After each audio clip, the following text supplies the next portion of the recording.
ហើយអ្វីកងទ័ពវៀតណាមនៅតែបន្តប្រើប្រាស់កំជុញវង BM14 ដដែលបើទោះបីជាវៀតណាមមានរោងចក្រផលិតអាវុធអាចផលិតគ្រាប់កំជុញវងនិងមីស៊ីលបានក៏ពិតមែនប៉ុន្តែកងទ័ពប្រទេសមួយនេះនៅតែបន្តប្រើប្រាស់កំជុញវងស៊េរីចាស់ BM14 ដដែលទាំងដែលប្រទេសមួយនេះមានសភាវុធទំនើបជាច្រើនត្បិតថា BM14 ជាអាវុធស៊េរីចាស់ក៏ពិតមែនប៉ុន្តែសមត្ថភាពរបស់វានៅតែខ្លាំងបើសិនជាយើងប្រើប្រាស់វាត្រូវទៅតាមស្ថានភាពសង្គ្រាមកងទ័ពវៀតណាមបានធ្វើទំនើបកម្មវាឲ្យកាន់តែប្រសើរជាងមុននៅមុខងារមួយចំនួនហើយបានយកវាមកប្រើប្រាស់ដើម្បីបាញ់គាំទ្រដល់ទ័ពថ្មើរជើងក្នុងស្ថានភាពដែលសត្រូវវាយសម្រុកខ្លាំងនិងប្រឈមមុខចិត្តគ្នាបំផុតកំជុញវងរយៈចម្ងាយឆ្ងាយនិងកាំភ្លើងធំមួយចំនួនมันអាចបាញ់គាំទ្រឬក៏มันអាចបត់បែនទាន់ស្ថានភាពជាក់ស្ដែងនោះទេគឺត្រូវការអាវុធមួយដែលងាយស្រួលបត់បែននិងគាំទ្របានរហ័សទាន់ចិត្តហើយអាចបាញ់បានច្រើនគ្រាប់ក្នុងពេល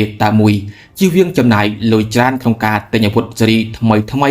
ដើម្បីជួយសន្សំថវិកាជាតិនោះក្រសួងការពារជាតិវៀតណាមបានសម្រេចចិត្តយកអាវុធដែលខ្លួនមានស្រាប់ក្នុងឃ្លាំងនោះគឺ BM14 យកមកធ្វើទំនើបកម្មកែលម្អវាហើយបញ្ជូនឲ្យកងទ័ពវៀតណាមប្រើប្រាស់ទាំងផ្នែកជើងគោកនិងជើងទឹកវៀតណាមបានយក BM14 ទៅដាក់ការពារទីតាំងលីនដ្ឋានដើម្បីការពារឆ្នេរសមុទ្ររបស់ខ្លួនក្នុងគោលបំណងការពារសត្រូវវាយឡើងគោកចំណែកឯកងទ័ពជើងគោកវិញបានយក BM14 មកបាញ់គាំទ្រដល់ទ័ពថ្មើរជើងរបស់ខ្លួនអំពី BM14 គឺជាប្រព័ន្ធបាញ់កំជុញវងរបស់អតីតសហភាពសូវៀតវាត្រូវបានផលិតឡើងក្នុងឆ្នាំ1951វាត្រូវបានឆ្លងកាត់ក្នុងសង្គ្រាមជាច្រើនដូចជាសង្គ្រាមវៀតណាមនៅកម្ពុជាសង្គ្រាមអាហ្វហ្គានីស្ថាននាឆ្នាំ2021និងសង្គ្រាមផ្សេងទៀតជាច្រើនដោយកំជុញវង BM14 មកពាក់លើរថយន្តសិត IS-151 មានទម្ងន់ 5323 គីឡូក្រាមបណ្ដោយប្រវែង 5.4 ម៉ែត្រ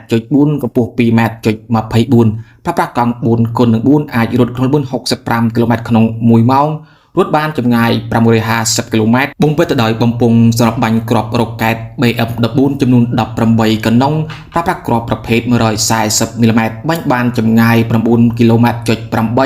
អត្រាបុលគ្រាប់រត់ 400 ម៉ែត្រក្នុង1វិនាទីប្រើប្រាស់កម្លាំងទាហានចំនួន 6 នាក់សម្រាប់ប្រតិបត្តិការត្បិតថាវាបាញ់បានចម្ងាយខ្លីជាង BM21 ក៏ពិតមែនប៉ុន្តែកម្លាំងគ្រាប់វាផ្ទុះខ្លាំងជាង BM21 ហើយបើបាញ់គាំទ្រថ្មើរជើងក្នុងចម្ងាយជិតវិញគឺ BM14 ល្អជាងនិងមានប្រសិទ្ធភាពជាងបើយើងក៏លេចមកមើលស្រុកខ្មែរយើងសមរភូមិចំនួន 2 ដែលស័ក្តិសមនឹងប្រើអាវុធប្រភេទនេះគឺសមរភូមិបឹងត្រកួននិងថ្មដាពីព្រោះតែស្ថានភាពភូមិសាស្ត្រតំបន់នោះផ្ទៃរាបងាយស្រួលសម្រាប់វាបត់បែនចល័តបំលាស់ទីហើយអាចបញ្ចេញអានុភាពបានខ្លាំងបំផុតត្រង់កលនេះខ្ញុំសូមបញ្ជាក់ប្រិយមិត្តយើងផងដែរថាកម្ពុជាយើងក៏មានអាវុធប្រភេទនេះផងដែរទាំងផលិតផលរបស់សហភាពសូវៀតនិងរបស់ចិនចំពោះចិនវិញគឺថេប63ប្រើប្រាស់គ្រាប់ប្រភេទ 107 មីលីម៉ែត្រថេប63ជាផលិតផលរបស់ចិននិងត្រូវបានប្រើប្រាស់ក្នុងសង្គ្រាមរាប់មិនអស់វាត្រូវបានផលិតក្នុងឆ្នាំ1561មានទម្ងន់602 គីឡូក្រាមបណ្ដោយប្រវែង 2.90 ម៉ែត្រទៅតឹង 1.65 ម៉ែត្រកម្ពស់ 0.91 ម៉ែត្រមានកណ្ដុងសម្រាប់បាញ់គ្រាប់រ៉ុកកែត 12 កណ្ដុងប្រើប្រាស់កម្លាំងទាហានចំនួន 5 នាក់សម្រាប់ប្រតិបត្តិការដោយវាអាចបាញ់បានចម្ងាយ 8.5 គីឡូម៉ែត្រនៅចុងឆ្នាំ2024ការតាំងពីពណ៌សពាវុធមួយនៅទីក្រុងស៊ូហាយអេសូចិនបានផលិតគ្រាប់ចំនួនថ្មី107 មីលីម៉ែត្រសម្រាប់ប្រព័ន្ធបាញ់គ្រាប់រ៉ុកកែតថេប63នេះដែលជាប្រភេទគ្រាប់បំពាក់ដោយ GPS នាំផ្លូវអាចបាញ់បានចម្ងាយ 12 ទៅ 13 គីឡូម៉ែត្រហើយបារាំងនិងអ៊ីរ៉ង់ក៏បានផលិតរ៉ុកកែតប្រភេទនេះផងដែរចំណែកឯនៅអ៊ុយក្រែនឯនោះវិញបានយកប្រព័ន្ធបាញ់គ្រាប់រ៉ុកកែតរ៉ាក់សា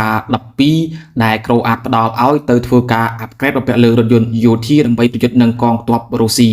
តាមពិតទៅប្រព័ន្ធបាញ់គ្រាប់រ៉ុកកែតប្រភេទនេះមានប្រភពដំបូងពីសហភាពសូវៀតនិងត្រូវបានផលិតបន្តដោយយូកូស្លូវ៉ាគីវាត្រូវបានផលិតឡើងក្នុងឆ្នាំ1563និងមានឈ្មោះថា M63 Flamen ក្រោយមកត្រូវបានក្រូអាតសុំសិទ្ធិផលិតបន្តទៀតក្នុងឆ្នាំ1590និងប្រទេសចិនក៏បានផលិតវាផងដែរគឺប្រភេទថេប63នេះឯងនៅពេលផ្ទុះសង្គ្រាមរុស្ស៊ីអ៊ុយក្រែនក្រូអាតបានផ្ដល់ឲ្យវាមកកងទ័ពអ៊ុយក្រែនដើម្បីបាញ់គាំទ្រដល់ការប្រយុទ្ធថ្មើរជើងនិងការពារឆ្នេរឬក៏ការពារព្រំដែនរ៉ាក់សា12 128 មីលីម៉ែត្រវាត្រូវបានពាក់ជាមួយនឹងជើងទម្រមានកង់សម្រាប់អូសសណ្ដោងតាមរថយន្តអាចចល័តបំលាស់ទី 80 គីឡូម៉ែត្រឬក៏ 50 គីឡូម៉ែត្រក្នុង1ម៉ោង អាស្រ័យលើស្ថានភាពផ្លូវបំពាក់ជាមួយនឹងកណ្ដុងស្របាញ់គ្រាប់រ៉ូកែតចំនួន12កណ្ដុងប្រើប្រាស់គ្រាប់ប្រភេទ 128mm M91 M91A M91A2 និងគ្រាប់ RUK M92 RUTI M94 ដែលអាចបាញ់បានចម្ងាយ 800m ទៅ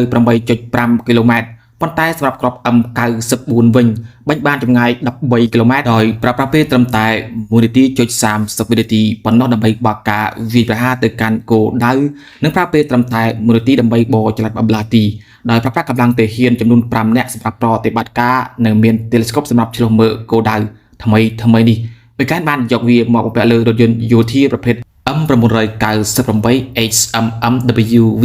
ដែលធ្វើឲ្យរ៉ូកែតរក្សា12កាន់តែងាយស្រួលក្នុងការបម្លាទីនិងបង្កើនសមត្ថភាពប្រយុទ្ធរបស់កងទ័ពអ៊ុយក្រែន